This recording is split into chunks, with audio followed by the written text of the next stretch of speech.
Hello everyone, welcome to Right Smart edu.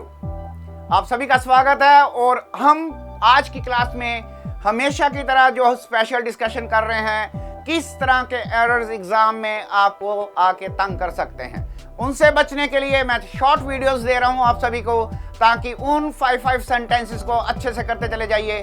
तो एक आने वाले टाइम में आपके पास खूब सारे, यानी जिसे हम कहते हैं इन अबंडेंस, आपके पास सेंटेंसेस होंगे और उसमें से किसी भी तरह का कोई सेंटेंस एग्जाम में आता है तो आपको दिक्कत नहीं होगी, क्योंकि आपको पहले से ही पता हुआ कि आपने ऐसे वाक्य पढ़ रखे हैं जहां पर गलती करने की संभावना होती है। वो हमेशा संभावना हटा देंगे और हमारे आंसर्स जब पूरे होंगे ठीक, तो नेचुरली हम स्कोर करेंगे फुल मार्क्स। तो उसी क्रम में देखिए आज हमने आगे कौन कौन से सेंटेंसेस को लिया है।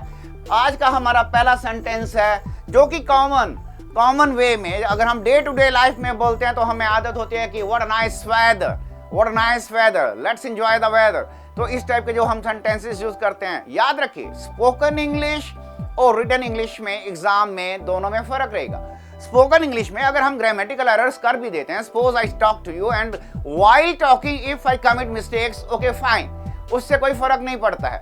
एग्जाम में फर्क पड़ता है, क्योंकि हमें एग्जाम में बड़ा ही केयरफुल रहना होता है कि हमें फॉर्मल इंग्लिश का, स्टैंडर्ड इंग्लिश का इस्तेमाल करना है। और स्टैंडर्ड इंग्लिश में वेदर वर्ड जो है अनकाउंटेबल होता है। ऑफ कोर्स स्पेशल केसेस में वेदर भी काउंटेबल हो सकता है, पर ये सारी चीजें जानने के लिए आपको मेरे नाउन सेक्शन में आकर नाउन की वीडियोस को देखना पड़ेगा, ताकि आपको डिटेल्ड इंफॉर्मेशन मिल सके कि यस ऐसे कौन कौन से शब्द हैं जिनका हमें ध्यान रखना होगा। क्योंकि ये शॉर्ट वीडियोस हैं, इसमें मैं ये बताना चाह रहा हूं कि यस इस टाइप के सेंटेंसेस एग्जाम में आपको तंग कर सकते हैं, और रीजन ये होता है कि हम स्पोकन इंग्लिश में उसका बार बार यूज करते हैं।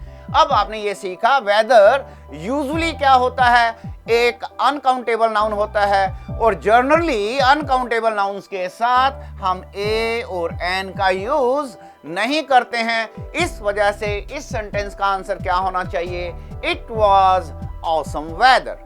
जैसे हम स्पोकन इंग्लिश में कहते हैं व्हाट अ नाइस वेदर, अगर वो रिटन फॉर्म में आप यूज कर रहे हैं तो व्हाट नाइस वेदर, इस तरह से आप इसका इस्तेमाल करेंगे। उम्मीद करता हूं आप ये पॉइंट नोट डाउन कर लेंगे अपने पास, और इसको पूरा डिटेल में जानने के लिए आप नाउन सेक्शन में जाइए, ताकि आपको नाउन्स की सारी इंफॉर्मेशन मिल सके।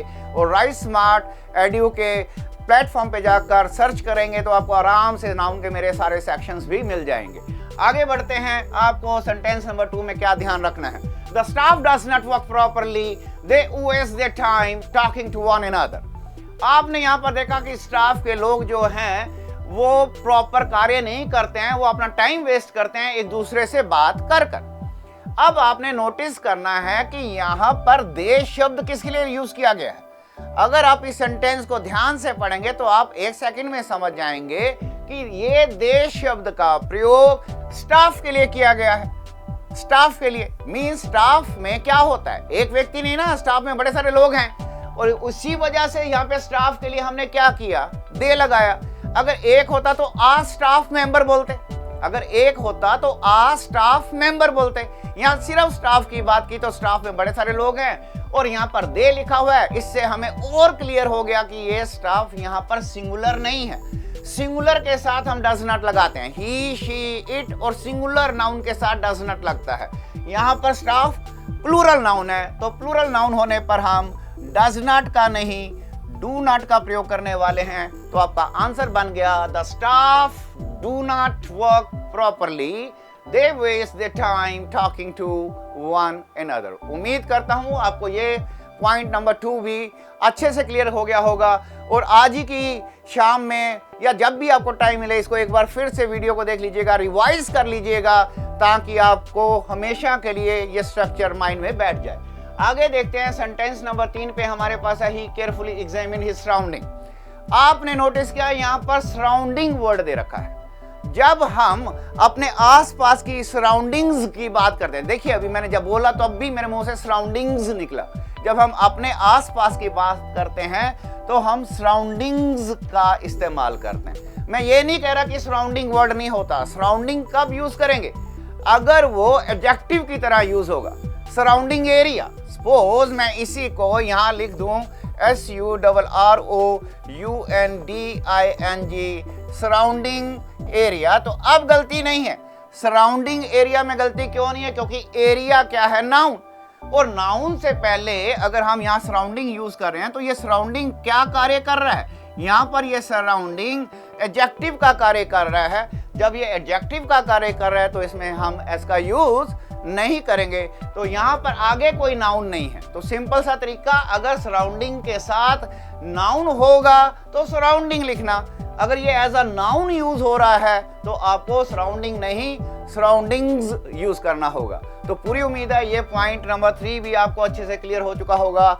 Let's move on to sentence number 4। Euripides views are exceedingly good. देखिए यहाँ पर यूरिपिडीज का नाम आया है, जैसे आप सोक्रेटिस का नाम यूज करते हैं, बड़े दुनिया के महान महान फिलोसफर्स हुए हैं, उनमें से यूरिपिडीज भी हैं। तो यूरिपिडीज यानी यहाँ पर एक व्यक्ति का नाम है, एक फिलोसफर का नाम है। अगर मान लीजिए मैं यहाँ पर आपसे कहता हूँ कि मोहन जो है, मोहन के जो व्यूज हैं बड़े ही अच्छे हैं, मोहन के व्यूज, मोहन के शब्द बड़े अच्छे हैं, तो हम इंग्लिश में क्या बोलते हैं, Mohan's views are exceedingly good. It means यहाँ यूरिपिडीज में क्या नहीं गिवन है, एपोस्ट्रॉफी एस नहीं गिवन है, और हमें एपोस्ट्रॉफी एस का प्रयोग करना है। तो बट एक प्रॉब्लम और आ रही है कि यहाँ ऑलरेडी एस लगा हुआ है। अब ऑलरेडी अगर एस लगा हुआ है और मैं यहाँ पर एपोस्ट्रॉफी एस लगा के फिर से एस लगाऊं तो ये वर्ड प्रोनाउंस नहीं हो पाएगा। इस चीज से बचने के लिए हम सिर्फ क्या करते हैं, अगर लेटर एस एंड में आ जाता है और हमें एपोस्ट्रॉफी एस का प्रयोग करना है तो हम एपोस्ट्रॉफी एस का प्रयोग ना करके सिर्फ एपोस्ट्रॉफी का साइन यूज कर देंगे, इस एस का प्रयोग नहीं करेंगे। तो आपका आंसर बन गया यूरिपिडीज व्यूज आर एक्सीडिंगली गुड। उम्मीद करता हूं आप ऐसे नेम्स के बारे में अगर नहीं जानते हैं तो वंस अगेन मैं यही कहूँगा कि हमारी रेगुलर क्लासेस को अटेंड कीजिए। जो 65 दिनों का कोर्स चल रहा है उसमें हर चीज़ हम पूरे डिटेल में समझा रहे हैं, ताकि आपके पास ऐसी इंफॉर्मेशन आती रहे और आप उसका मैक्सिमम यूज कर पाए। आगे देखते हैं सेंटेंस नंबर 5 में हमारे पास क्या है। There are some good news which will help you recover fast.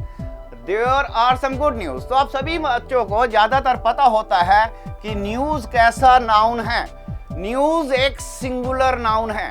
अगर आप न्यूज की बात कर रहे हैं तो आपको आर शब्द का इस्तेमाल नहीं करना है, आपको इज का इस्तेमाल करना है। तो there is some good news, there is some good news. तो ये ऐसे सेंटेंसेस होते हैं कि जो हम स्पोकन इंग्लिश में there are some good news इस टाइप से हम बोल जाते हैं। तो बोलने में मैं फिर रिपीट कर रहा हूँ कि बोलचाल की भाषा में सब चलेगा, लेकिन एग्जाम में ये चीज़ें एक्सेप्टेबल नहीं होंगी। तो आपको पता है कि इसमें न्यूज़ शब्द का इस्तेमाल किया गया है, तो इस न्यूज़ की वजह से आपको सिंगुलर हेल्पिंग वर्ब का प्रयोग करना है, इज का प्रयोग करना है। तो पूरी उम्मीद है आज के इस शॉर्ट वीडियो में जो आपको 5 सेंटेंसेस मैंने एक्सप्लेन किए हैं वो सारे के सारे आपको अच्छे से समझ आ चुके होंगे। इनको नोट डाउन कर लेना ताकि दोबारा ऐसा कोई सेंटेंस आपके जीवन में आता है, एग्जाम में आता है, तो आप उसको अच्छे से कर पाएं।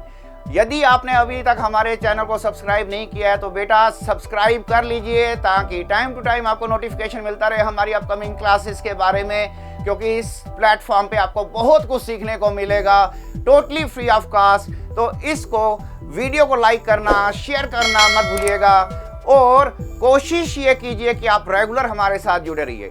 इसी तरह के और वीडियो के साथ मिलते हैं नेक्स्ट टाइम। खुश रहें। God bless all of you.